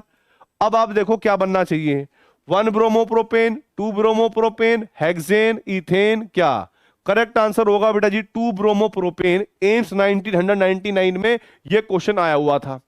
ठीक है, अब देखो भाई आगे की कहानी। आगे क्या दिया गया है, the disappearance of characteristics purple color of KMnO4 in its reaction with an alkene is test for unsaturated hydrocarbon। आप लोगों को यार ये तो समझाया था मैंने कि जब किसी अनसैचुरेटेड हाइड्रोकार्बन की रिएक्शन कोल्ड KMnO4 इन बेसिक मीडियम में कराते थे तो भाई वो पर्पल कलर उसका डिसअपियर हो जाता था, थोड़ा ब्राउन कलर बन जाता था। ठीक है, ब्राउन कलर का पीपीटी टाइप बन जाता था, और उस टेस्ट को हम बेयर्स टेस्ट भी कहते थे, अगर आपको याद आ गया हो तो। ठीक है, तो आपको याद आ जाना चाहिए कि भाई इस टेस्ट को हम बेयर्स टेस्ट कहते हैं, और ये आपके नोट्स में लिखा हुआ है, जितने भी पुराने बच्चे थे और जितने भी नए बच्चे हैं वो एनसीईआरटी में थोड़ा सा रीडिंग तो मार ही सकते हैं। ठीक है, आगे देखते हैं मेरे बच्चों। A gas formed by the action of alcoholic KOH on ethyl iodide decolourise KMnO4। देखिए, इसने कहा कि एक गैस है जो इथाइल क्लोराइड के, इथाइल क्लोराइड क्या है बेटा जी, CH3CH2Cl, ethyl iodide, sorry ethyl iodide. आप इसकी रिएक्शन कर देते हैं एल्कोहलिक KOH के साथ, यहां पर वो गैस बनेगी जो रिएक्शन करेगी किसके साथ भाई, KMnO4। ठीक है भाई, और बेसिक मीडियम वो भी कोल्ड के साथ, यानी बेस रिएजेंट के साथ। तो आपको ये रिएक्शन याद होगी मेरे बच्चों कि जो बेस होता था ये यहां से बीटा कार्बन से, मतलब जहां से कोई ग्रुप जुड़ा होता है उसको हम अल्फा कार्बन और देन बीटा कार्बन कहते हैं। बीटा कार्बन से एक हाइड्रोजन निकालता था, फिर उसके इलेक्ट्रॉन यहां पर, आयोडीन यहां से। तो बेसिकली ये एल्कीन बनाने की एक प्रोसेस होती थी जो मैंने आपको लास्ट ईयर पढ़ाई थी, डीहाइड्रोहेलोजिनेशन इस रिएक्शन को बोलते थे। तो उस एल्कीन को आप खुद देखोगे कि भाई ये एल्कीन ऐसी है जिसके अंदर 2 कार्बन है, और मैंने स्टार्टिंग में एक बात बोली थी कि C1 से लेकर C4 वाले हाइड्रोकार्बन गैसेस होते हैं। तो आप खुद चेक करिए कौन सी होनी चाहिए। आप कहोगे सर ऑप्शन नंबर डी, और KCET में यह क्वेश्चन जो आया था 2003 में। अब देखो भाई, एल्कोहलिक KOH लिया है आपने इथाइल क्लोराइड के साथ, प्रोडक्ट क्या बनेगा, CPMT 2003 में आया बेटा ये क्वेश्चन। अब मैं कहूंगा कि भाई ये तो होमवर्क है, इसको तो कुछ कराने वाली बात ही नहीं है। जब कभी भी एल्कोहलिक KOH दे रखा होगा तो आपको एक काम करना है कि बीटा कार्बन से हैलोजन निकालना है। अगर यहां पर एक्वस KOH दे रखा होता तो बेटा जी वो Cl को हटा के OH लगाते, वो हम 12th क्लास में पढ़ेंगे। लेकिन जब जब एल्कोहलिक KOH दे रखा होगा तब तब आपको बीटा कार्बन से सिर्फ हाइड्रोजन हटाना है, और भाई उसके इलेक्ट्रॉन यहां ले जाने हैं, Cl यहां ले जाना है, एल्कीन बनानी है। करेक्ट आंसर होगा CH2 double bond CH2। Clear है? आप कहोगे सर ये तो समझ में आ गया। अब जरा देखो भाई, बहुत आसान है पूरी केमिस्ट्री भाई।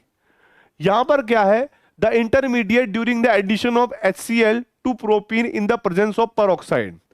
आपको याद होगा जब कभी भी पेरोक्साइड लेता था मैं लोग, है ना, जब कभी भी मैं पेरोक्साइड लेता था तो ये मेरे पास वो थी ना खराश इफेक्ट, खाज इफेक्ट का टाइप, है ना।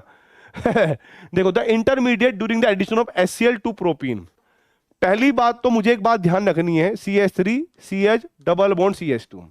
ठीक है, मैंने क्या लिया भाई HCl, और यहां पर मैंने क्या लिया है पेरोक्साइड।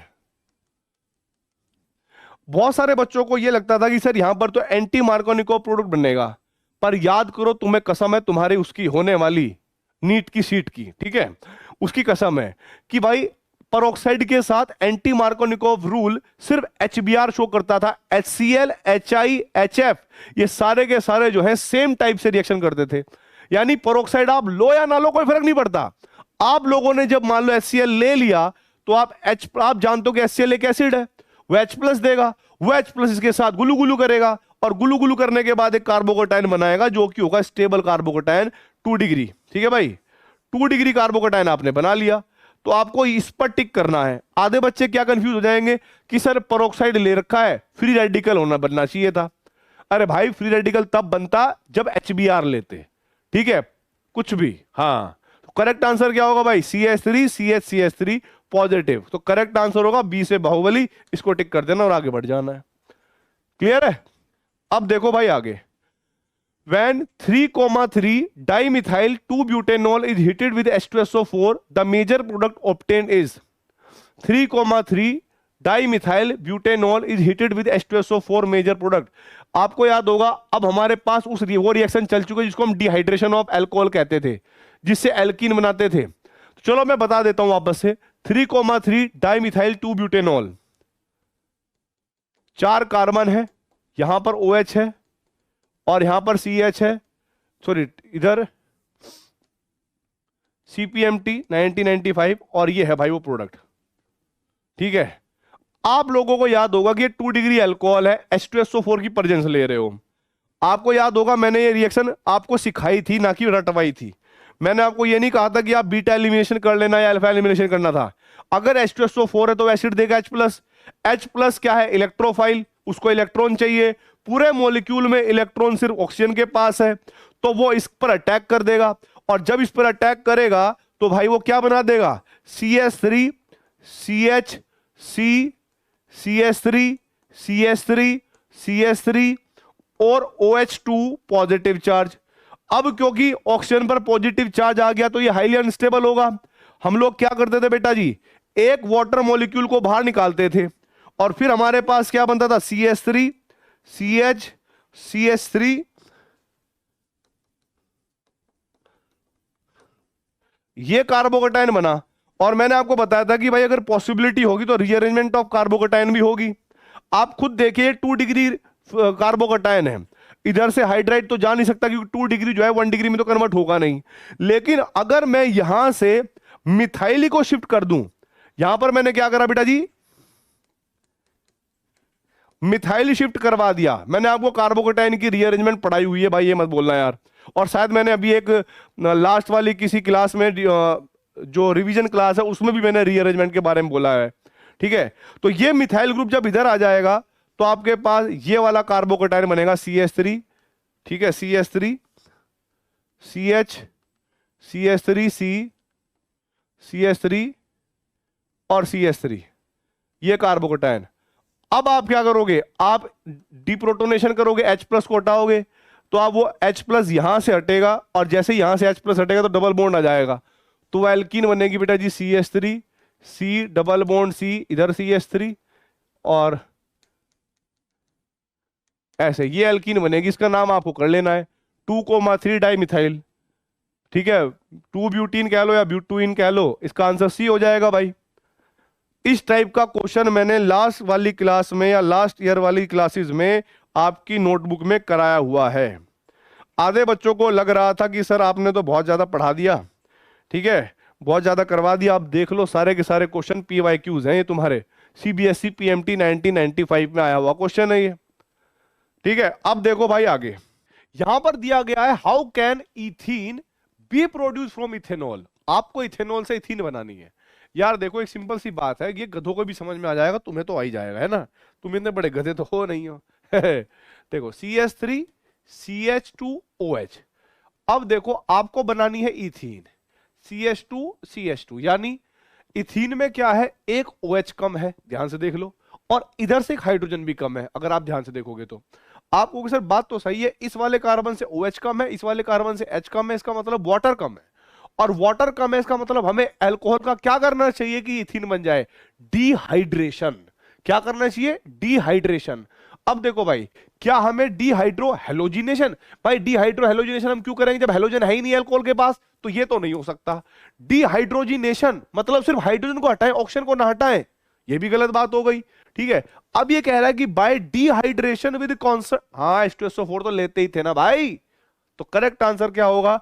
डिहाइड्रेशन। आपको C को टिक करना है और आगे बढ़ जाना है। आगे देखिए भाई, bears reagent is use in the laboratory for, bears reagent का टेस्ट हम किस लिए करते थे, आपको याद होगा, डिटेक्शन ऑफ अनसैचुरेशन या डबल बॉन्ड या ट्रिपल बॉन्ड को डिटेक्ट करने के लिए कि भाई कौन सा कंपाउंड आपका अनसैचुरेटेड हाइड्रोकार्बन होगा। तो यहां पर लिखा है detection of double bond, detection of glucose, detection reduction, oxidation. Correct answer होगा भैया डिटेक्शन ऑफ डबल बॉन्ड का प्रयोग हम बेयर टेस्ट में करते थे। आगे देखिए, पीएमटी 2002 में एक क्वेश्चन आया था, which of the following is not used to distinguish ethene from ethane. आपको बताना है कि वो कौन सी चीज है जो यूज नहीं होती इथीन और इथेन के लिए। सबसे पहले alkaline KMnO4, iodine in CCl4, ammoniacal CU which not use distinguish ethene from ethane. भाई देखो, आप लोगों को ऐसा देखना है कि जो CH2 डबल बॉन्ड CH2 और भाई CH3 ध्यान रखना है, मान लो इन दोनों में से अगर कोई भी रिएजेंट एक के साथ रिएक्शन करता हो और दूसरे के साथ ना करता हो, क्या बोला मैंने, एक के साथ करता हो और दूसरे के साथ ना करता हो, तो हम कहीं ना कहीं आइडिया ये लगा लेंगे कि जिसके साथ रिएक्शन करता है वो अलग है और जिसके साथ रिएक्शन नहीं हुई वो अलग रहा होगा। आप कहोगे सर बात तो सही है, तो आप जरा ध्यान से देखो, अगर मैं आयोडीन लेता हूं इन CCl4 तो क्या दोनों रिएक्शन कर लेगी, ब्रोमीन लेता हूं CCl4 क्या दोनों रिएक्शन कर लेगी, और एल्कलाइन KMnO4 लूंगा तो क्या वो दोनों के साथ एक्शन कर लेगी, अमोनिकल CuCl2। देखो बेटा, आप लोगों को मैं बताना चाहूंगा मेरे बच्चों, अगर मैं आयोडीन लेता हूं CCl4 के अंदर, ठीक है, तो आयोडीन इसके साथ रिएक्शन नहीं करेगा, लेकिन जब इसके साथ रिएक्शन करने आएगा, ठीक है, तो आप सोचोगे CH2 डबल बॉन्ड CH2 और यहां पर एक आयोडीन और यहां पर एक आयोडीन। फिर मैंने एक नोट पॉइंट लिखा भाई, क्या मैंने एक नोट पॉइंट ये लिखा कि कभी भी विसिनल डाई आयोडाइड स्टेबल नहीं होगा। आपको पूरी केमिस्ट्री में कहीं पर भी ऐसा देखने को नहीं मिलेगा जहां पर दोनों एडजेसेंट कार्बन पे दो आयोडीन लगे हों।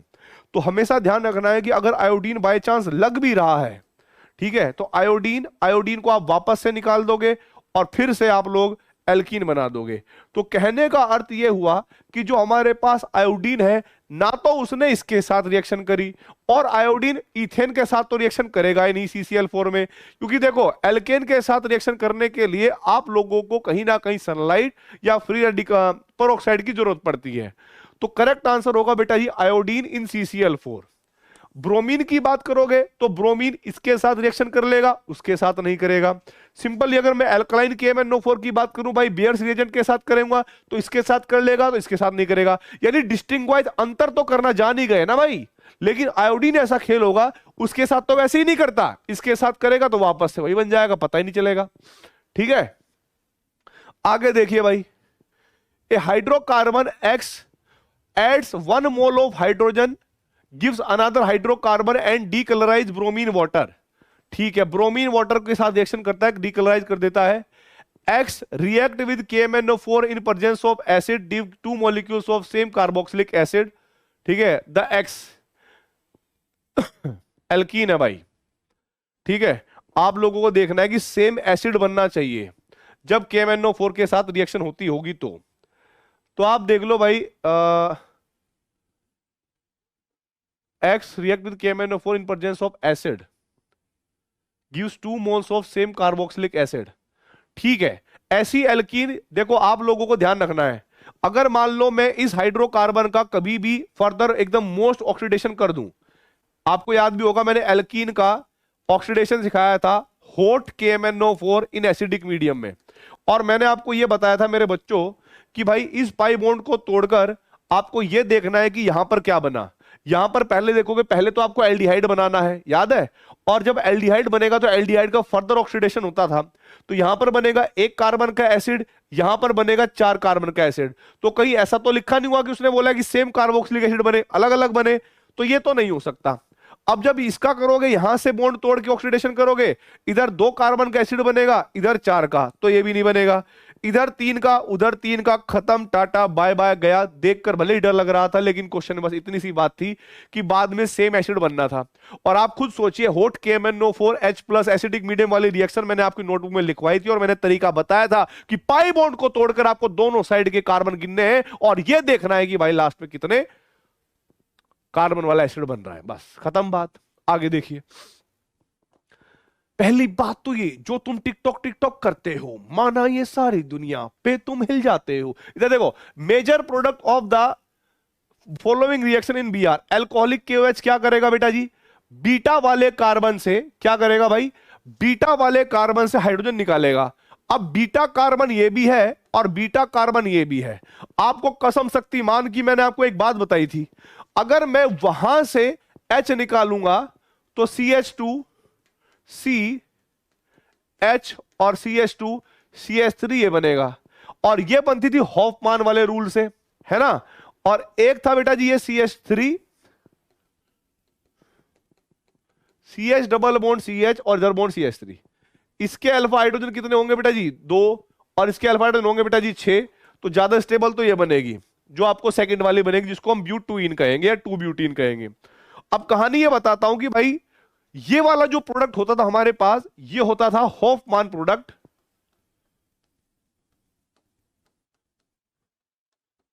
और ये क्या था बेटा हमारे पास, सेजेव प्रोडक्ट। अब मैं आप लोगों को दोनों के बारे में एक बात बताता हूं कि हॉफमान प्रोडक्ट कब कब बनता था। मैंने आपको नोट पॉइंट लिखवाए थे कि हॉफमान प्रोडक्ट तब बनेगा जब एल्काइल हाइड्राइड जो होगा, एल्काइल हैलाइड जो होगा वो एल्काइल फ्लोराइड हो तो हॉफमान बनता है। अगर फ्लोराइड को छोड़कर क्लोराइड है, ब्रोमाइड है, आयोडाइड है, तो कोशिश करनी है कि हमें सेजेव ही बनाना है।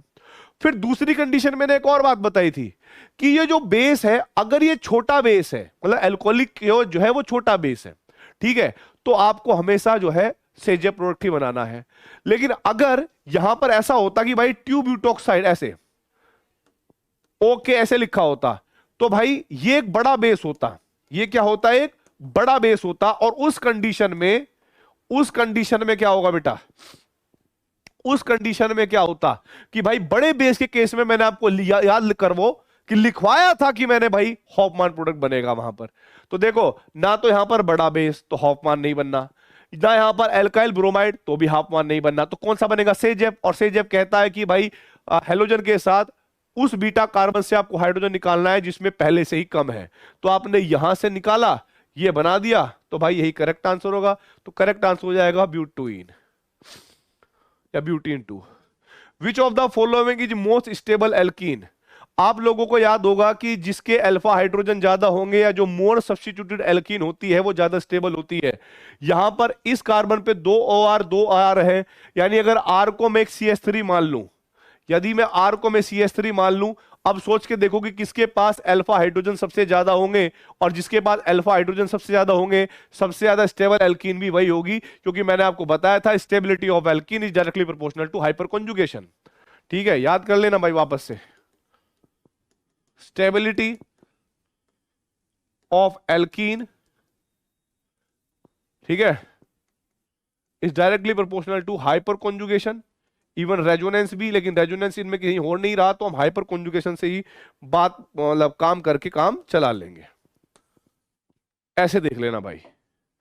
अगला क्वेश्चन देखिए मेरे बच्चों, अगले क्वेश्चन में क्या दे रखा है, a gas formed by the action of alcoholic KOH on ethyl iodide decolourise. ये तो बेटा क्वेश्चन मैंने ऑलरेडी करवा दिया है आपको, है ना। ये क्वेश्चन सेम टू सेम दोबारा आ गया। ये है भाई CET 1989 में, which reaction are most commonly in alkene. Alkene की आपको मोस्ट कॉमन रिएक्शन बतानी है। आप लोग जानते हो कि एल्कीन एक न्यूक्लियोफाइल है ना, और आप लोगों ने जब इसकी रिएक्शन कभी HCl के साथ करी होगी तो थोड़ा आइडिया दे देता हूं मैं। पहले स्टेप में क्या होता था मेरे बच्चों कि सबसे पहले स्टेप में एसिड का H+ आता था, फिर हमारे पास एक स्टेबल क्या बनता था भाई, कार्बोकटायन। अब यहां पर ये कार्बोकटायन बन गया मान लो, तो ये रिएक्शन किसने स्टार्ट करी, एक इलेक्ट्रोफाइल ने। इलेक्ट्रोफाइल ने क्या करा, ऐड हो गया। फिर उसके बाद दूसरे स्टेप में क्या हुआ बेटा जी, CH3 CH2, जब आपके पास एक इलेक्ट्रोफाइल बन गया कार्बोकेटाइन, तो दूसरे स्टेप में Cl नेगेटिव आ जाता था। तो यहां पर क्या बन जाएगा भाई, CH3 CH2 Cl। बाकी आप जितनी भी रिएक्शन देखोगे तो पहले एक पॉजिटिव चीज आके अटैक करती है, क्योंकि इलेक्ट्रॉन तो ऑलरेडी है इस पर, ठीक है। तो इसको बोलते थे इलेक्ट्रोफिलिक। जो स्टार्ट करवाता है उसके नाम पर देंगे इसका नाम इलेक्ट्रोफिलिक। H+ यहां पर स्टार्ट करवाएगा तो इलेक्ट्रोफिलिक। और क्योंकि इसमें एडिशन हुआ है बाहर की स्पीसीज का, ऐसा कोई सब्स्टिट्यूशन या एलिमिनेशन नहीं हुआ, तो हम इनको बोलते हैं कि जितनी भी एल्कीन होती है उनकी कॉमन केमिकल रिएक्शन होती है इलेक्ट्रोफिलिक एडिशन रिएक्शन, ठीक है। तो भाई इलेक्ट्रोफिलिक एडिशन रिएक्शन। और जब मैंने आप लोगों को एल्कीन की केमिकल रिएक्शन करवाई थी तो वहां पर भी बताया था, ऐसा नहीं कि उस टाइम पर नहीं बताया था, तब भी बताया था, अब भी रिवीजन के पॉइंट ऑफ व्यू से बताया जाएगा। आगे देखिए बेटा, the compound formed by passing ethylene gas into cold alkaline KMnO4। देखो बेटा, कुछ याद आ गया होगा आप लोगों को। मान लीजिए मेरे पास इथाइलीन है, CH2 डबल बॉन्ड CH2, ठीक है। ये बेयर्स टेस्ट चल रहा है, बेयर्स टेस्ट चल रहा है। और आपको याद होगा बेटा, यहां पर मैं क्या लेता था बेटा जी, कोल्ड KMnO4 इन बेसिक मीडियम। अब क्या करूंगा मैं, बताइए। आप कहोगे सर आप ये पाई बॉन्ड तोड़ोगे और दोनों साइड में OH OH जोड़ दोगे। आप ही ने बताया था इस रिएक्शन को कहीं ना कहीं हम हाइड्रोक्सिलेशन भी कहते हैं। हाइड्रोक्सिलेशन का मतलब है हाइड्रोक्सी ग्रुप का ऐड हो जाना। और इसमें जब एडिशन होता था तो आपने बताया था सिस एडिशन होता है, सिन। सिन मतलब एक ही साइड से एडिशन होता है। तो आप देखो इसको क्या बोलेंगे हम, इथाइल अल्कोहल नहीं। क्या इसको एल्डिहाइड बोलेंगे, नहीं। एसिटिक एसिड बोलेंगे, नहीं। इथाइलिन ग्लाइकोहॉल, इसका जो कॉमन नेम है बेटा वो इथाइलिन ग्लाइकोहॉल है, ठीक है। बाकी आप समझदार हो ही हो, कर ही लोगे। आगे देखिए मेरे बच्चों, a hydrocarbon react with hypochlorous acid to give 1 chloro 2 hydroxy ethane, ठीक है। द हाइड्रोकार्बन इज, बहुत सिंपल सा है। जब आप प्रोडक्ट देखोगे, इथेन आपके पास 2 कार्बन है, 1 हाइड्रोक्सी है। चलो OH ले लो, इधर या उधर कहीं भी ले लो, कोई फर्क नहीं पड़ता। 1 OH ले लो और 1 पे क्लोरो, ऐसे 2 हाइड्रोक्सी और इथेन, बस ये बनना है आपको, CH2 और CH2। अब आप सोचो बेटा जी, ये आपने कैसे बनाया होगा, ये आपने कैसे बनाया होगा, जब आपने हाइपोक्लोरस एसिड यानी HOCl को लिया होगा। और आपको याद होगा बेटा जी, HOCl में एक होता है HO नेगेटिव, एक होता है Cl पॉजिटिव। और आप लोगों ने जब किसी एल्कीन की रिएक्शन करी होगी इसके साथ, तो आप लोग जानते होंगे कि नेगेटिव पार्ट उस वाले कार्बन पे गया होगा जहां पर हाइड्रोजन संख्या कम होगी, अकॉर्डिंग टू मार्कोनिकोव रूल। पर यहां पर तो दोनों कार्बन कैसे हैं, ऐसे कार्बन है जिनके पास हाइड्रोजन संख्या सेम है। तो आप टेंशन क्यों ले रहे हो, आप ये सोचो कि आप Cl को हटा दो और OH को हटा दो और फिर चेक कर लो भाई क्या होगा। तो ethylene, methane, ethane, acetylene, correct answer होगा A फॉर एप्पल, ठीक है। इथाइलिन होगा भाई, जिसपे ये बन गया होगा हमारे पास 1 क्लोरो 2 हाइड्रोक्सी इथेन। आगे देखिए मेरे बच्चों, addition of HCl to propene in presence of peroxide. देखिए मैं आपको पहले ही बता रहा हूं कि अगर आपने प्रोपीन ली है, ठीक है, अगर आपने प्रोपीन ली है और आप HCl ले रहे हो, भले ही यहां पर आपने पेरोक्साइड वगैरह कुछ भी लिया हो, आपको एंटी मार्कोनिकोव रूल के बारे में तब तक नहीं सोचना है जब तक कि HCl की जगह पर HBr ना आए। मैंने बोला था कि एंटी मार्कोनिकोव रूल सिर्फ HBr के केस में ही लगता है। अगर HCl है तो आपको नॉर्मल ही मार्कोनिकोव रूल लगाना है, या जो कार्बोकेटाइन वाला तरीका बताया हुआ है सिर्फ उसी से चलना है। आप लोग क्या करोगे कि पहले स्टेप में कार्बोकेटाइन बनाओगे, एक स्टेबल कार्बोकेटाइन। और वो स्टेबल कार्बोकेटाइन क्या होता था भाई, कि अगर ये H+ इस वाले कार्बन पे चला गया तो पॉजिटिव चार्ज आएगा बीच में। अब ये 2 डिग्री कार्बोकेटाइन, इसमें मतलब ये ऑलरेडी स्टेबल है, रीअरेंजमेंट तो होगी नहीं, तो Br आएगा, यहीं पर अटैक हो जाएगा, बस खत्म बात। तो 2 क्लोरोप्रोपेन बनना चाहिए था भाई। अगर आप डायरेक्ट भी याद रखना चाहते हो कि भाई हमने तो सर मार्कोनिकोव रूल लगा दिया, तो आपको पता है कि एक H+ है और एक नेगेटिव है। आप लोग जानते हो कि negative part goes on that double bonded carbon where the number of hydrogen less. तो ये डबल बॉन्डेड कार्बन 2 है, एक के पास एक हाइड्रोजन, एक के पास 2, तो नेगेटिव वाला कहां पर पहुंचा दोगे, यहां पर, और बस फिर दूसरे वाले पे पहुंचा देना। बहुत ही सिंपल है। आपको कह रहे हैं सर इतना आसान, लो भैया ओ फो, आगे बढ़ते हैं। Bears reagent is use for the detection of amines, glucose, alcohol, unsaturated bonds. 2002 PMT में आया था, राजस्थान पीएमटी में। करेक्ट आंसर हो जाएगा क्या बेटा? सी। अब देखिए CH3 CH double bond CH2 plus HBr, the product formed. मैंने आपको बताया था कि जब तक यहां पर पेरोक्साइड नहीं लिखा होगा तब तक आपको एंटी मार्कोव रूल या खरास इफेक्ट नहीं लगाना है। जो नॉर्मल रिएक्शन होती है वही करनी है। और आप लोग जानते हैं कि यहां पर डबल बॉन्डेड कार्बन क्या है, अलग अलग है। अब negative part goes on that way double bonded carbon where the hydrogen is less, तो Br जाएगा बीच में, H जाएगा बेटा इधर। तो फाइनल प्रोडक्ट आपके पास बनेगा CH3 CH और यहां पर CH3 बीच में Br, तो 2 ब्रोमोप्रोपेन सही आएगा बेटा। और देख लो एम्स में आया था 1983 में, फिर RPMT में आया था 2003 में। तो इसका करेक्ट आंसर क्या हो रहा भाई? B4 बाहुबली। इसको टिक करके आगे बढ़ जाना। आगे देखो बेटा, the product of reaction between propene and HBr in presence of peroxide. अब देखो खेल अलग है, इस बार खेल अलग है। अगर मैंने प्रोपीन लिया, अब देखो बेटा HBr भी लिया और यहां पर पेरोक्साइड भी लिया, तो भाई आप लोगों को मैं हिंट दे रहा हूं, क्वेश्चन खुद तुमसे ही करवाऊंगा कि इस बार एंटी मार्कोनिकोव रूल लगा लेना। मार्कोनिकोव रूल लगा लेना बेटा। तुम्हारी क्लास का मैं बहुत दिनों से इंतजार कर रहा हूं, तुम्हें बस कैसे बताऊं, मैं किसकी कसम खा के बताऊं। मैं परेशान हो गया हूं, सच बता रहा हूं। मतलब होता ना कि अंदर से चुल चुल चुल मची रहती है यार, कितनी रिकॉर्डिंग करनी पड़ेगी यार। अभी तो फाइनल आओ यार, बैच में सामने देखूंगा तभी मजा आएगा। फिर मेरे नए अंदर के उधर, फिर वो हबीबी हर्षा मैम सब निकल के आएंगे। अभी तो तुम नहीं हो तो तुम्हारे बिना तो क्या ही है यार। ठीक है, बस कर रहे हैं बोरियत।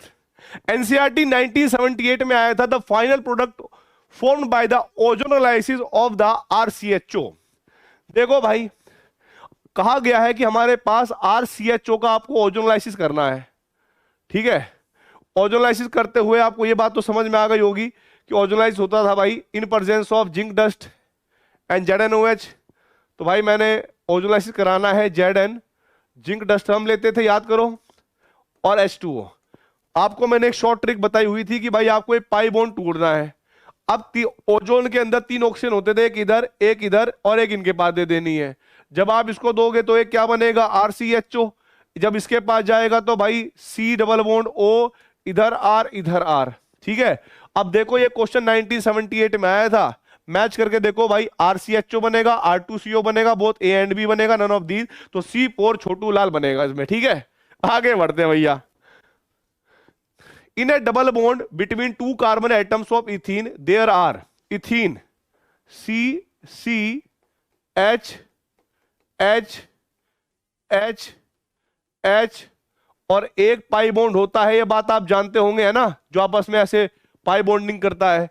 तो इसने कहा कि 2 sigma bond perpendicular to each other, 1 sigma bond and 1 pi bond, 2 pi bonds perpendicular. अरे भैया, एक पाई बॉन्ड होता है, बाकी 2 सिग्मा बॉन्ड होते हैं जो एक दूसरे के परपेंडिकुलर हो जाते हैं। ठीक है, तो इसमें कॉमन आंसर तो यही होगा, इन बिटवीन कार्बन, 2 कार्बन के अंदर तो यही मान लो कि एक सिग्मा बॉन्ड है और एक पाई बॉन्ड है, बी से बाहुबली, बस ये टिक कर देना, आंसर आ जाएगा।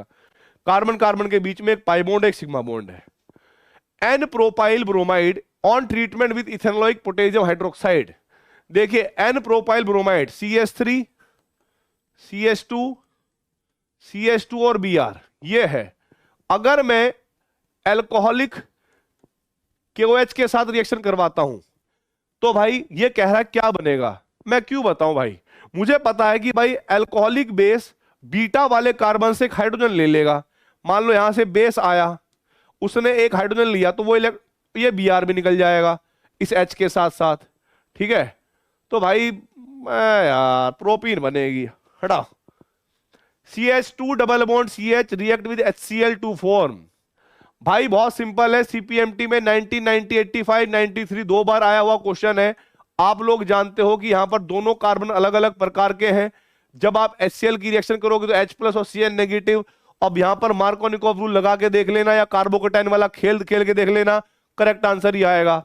आप कहोगे negative part goes on that carbon where the number of hydrogen is less and then there is go. तो भाई आएगा CH3 CHCl2, ये CH3 कर लेना बेटा। करेक्ट आंसर होगा बी फॉर भालू। ठीक है, आगे देखिए भाई, presence of peroxide affect the addition of. आपको यह बताना है कि जब हम एल्कीन की रिएक्शन पेरोक्साइड की प्रेजेंस में कराते हैं तो वो अफेक्ट करता है किस किस के एडिशन को, HBr के, HCl के, HI को। मैंने चिल्ला चिल्ला कर बोला है कि भाई सिर्फ HBr में ही एंटी मार्कोनिकोव रूल लगाना है, बाकी सब HCl हो, HF हो, HI हो, सब में नॉर्मल मार्कोनिकोव रूल ही लगेगा। तो करेक्ट आंसर होगा A for Amarendra Baahubali HBr। आगे देखिए भाई, ये कह रहा है कि when isobutyl magnesium bromide in dry ether treated with absolute ethyl alcohol, नुकसान कर दिया अल्कोहल का।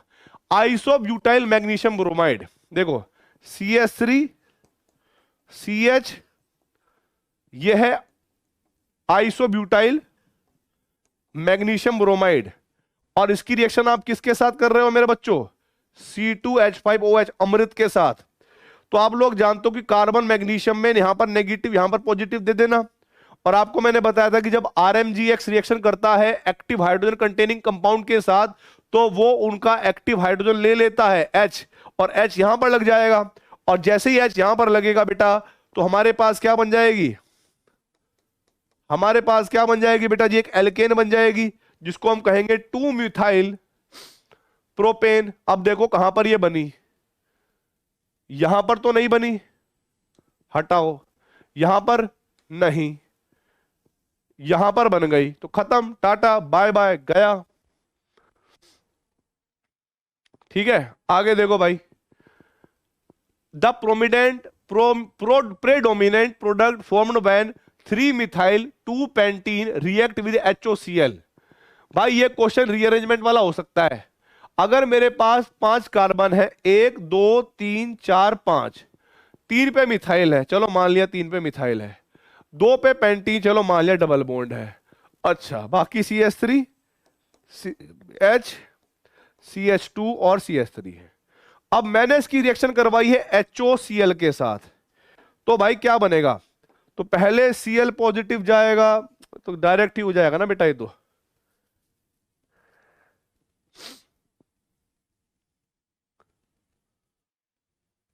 हाँ, आप लोगों को खुद ही पता है, negative part goes on that carbon, ये नेगेटिव होगा और Cl पॉजिटिव पॉजिटिव होगा HOCl में, और Cl आएगा यहां पर। अब जो मैच हो रहा हो भाई उसको टिक कर लेना और आंसर निकाल लेना।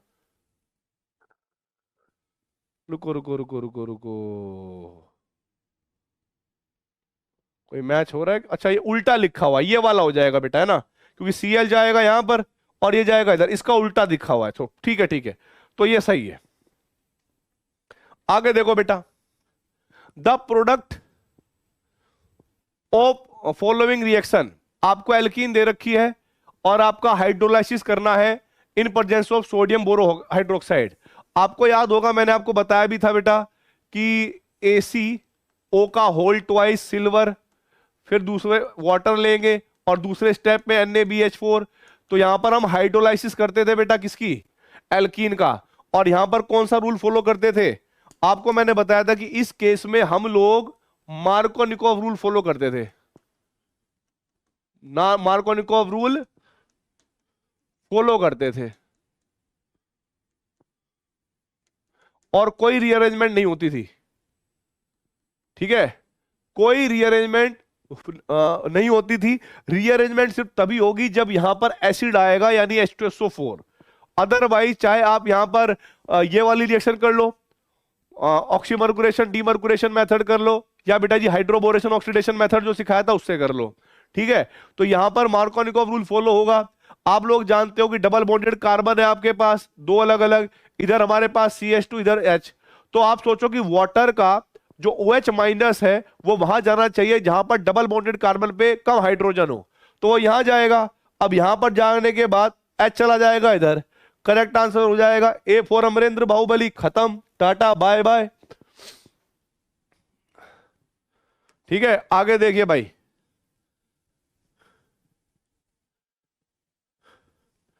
आगे देखो बेटा, अब यहां पर आपने क्या किया, CH2 double bond CH2 hydrogen के साथ रिएक्शन कर रहे हो, और भाई निकल कैटलिस्ट है, इज कॉल्ड, इस रिएक्शन को क्या कहते हैं? आपको याद होगा इस रिएक्शन का नाम मैंने लिखवाया था आपकी नोटबुक में, सेबेतर सैंडरसन रिएक्शन। तो करेक्ट ऑप्शन क्या हो जाएगा भाई? सी। इसको टिक कर दोगे और आगे बढ़ जाओगे। अब जरा देखो भाई आगे, अब भाई देखो आगे क्या दिया गया है। If HCl is added over then what is formed, अगर यहां पर HCl डाल दिया जाए तो क्या बनेगा? आप लोग जानते हो बेटा, अगर मैं इस एल्कीन की रिएक्शन HCl के साथ करवाऊं तो सबसे पहले आप स्टेबल कार्बोकेटाइन बनाओगे, जो कि मैंने आप लोगों को सिखाया था, है ना, कि भाई पाई बॉन्ड खत्म करके कार्बोकेटाइन वहां बनाना है जो स्टेबल हो। वैसे अगर आप इधर बनाओगे और इधर बनाओगे, दोनों बनाकर चेक करना जो नए बच्चे हैं, और ये देखना कि स्टेबल कार्बोकेटाइन वो होता है जिसके अल्फा हाइड्रोजन ज्यादा होंगे, तो 3 डिग्री कार्बोकेटाइन बनेगा। फिर उसके बाद क्या होगा, Cl माइनस अटैक कर देगा, तो CH3 C, CH3 इधर CH3, और इधर क्या आएगा बेटा, Cl। खत्म हो गई बात। और करेक्ट आंसर क्या आएगा जरा देखो भाई, नन ऑफ दीज, इनमें से कोई भी नहीं, नन ऑफ दीज हो जाएगा बेटा। इसको टिक कर लेना और आगे बढ़ जाना। आगे देखो PMT 2002 में ये क्वेश्चन आया था। ये कह रहा है कि इन द रिएक्शन, ये एक एल्कीन है, पानी है, एसिड है, KMnO4 है, माहौल बना हुआ है, क्या बनेगा? आपको याद होगा मेरे बच्चों की, पहले तो हमारे पास यही बनता था, फिर उसके बाद आगे एक और चीज बनती थी, वो क्या है कि भाई हम यहां पर इसको फर्दर ऑक्सीडेशन करेंगे तो यहां से बॉन्ड तोड़ देंगे, इधर 2 कार्बन का एसिड बनेगा, इधर 1 कार्बन का एसिड। अब 1 कार्बन का एसिड तो उन्होंने दिखा दिया, अब X क्या बनेगा, 2 कार्बन का एसिड, और 2 कार्बन का एसिड क्या होगा, CH3COH। अब भाई सारी तो रिएक्शन, एक एक चीज तुम्हारी क्लास के नोटबुक में लिखी हुई है। और देखो भाई, जिसने भी अर्जुना 1.2 अर्जुना 2.0 से पढ़ा है, लास्ट ईयर की बात बता रहा हूं, जिस तरह से तुम्हें अभी सारे ईयर के क्वेश्चन सारे ऐसे लग रहे हैं ना यार सर, ये भी नोटबुक में लिखा है, ये भी नोटबुक में लिखा है, ये भी नोटबुक में लिखा है। कोई भी सब्जेक्ट पढ़ाने से पहले कोई एक टीचर एक डेमो देता है, मान लो कि उसने एक डेमो दे दिया होगा, ठीक है, एक लेक्चर दे दिया होगा, आपको अच्छा लगा ठीक है, आपको अच्छा नहीं लगा तो भाई फिर आप कहोगे कि सर थोड़ा सुधार कर लो या चेंज हो जाए, थोड़ा कोई दिक्कत। लेकिन आपने पूरा अर्जुना 1.0 जनरल ऑर्गेनिक केमिस्ट्री, आपने पूरा हाइड्रोकार्बन सीख लिया, और उसके बाद पूरा पढ़ने के बाद आपको ऐसा कॉन्फिडेंस आ गया कि भाई साहब ऑर्गेनिक केमिस्ट्री तो हमारी तीनों केमिस्ट्री में सबसे ऊपर है, सबसे खतरनाक हमारी ऑर्गेनिक केमिस्ट्री है। तो आपको क्या लगता है, आप ये मान लो कि पूरी 11वीं डेमो थी यार, पूरी 11वीं डेमो थी, जब 12वीं में आएंगे तो हम ऐसे धागे खोलेंगे ऑर्गेनिक केमिस्ट्री के कि आप देखते रह जाओगे कि ये टफ है। ओ यार सब कुछ तो आता है हमें। खैर आगे बढ़ते हैं भाई, चलिए। तो आई होप अपना ध्यान रखेंगे। ऑल द वेरी बेस्ट, जय हिंद।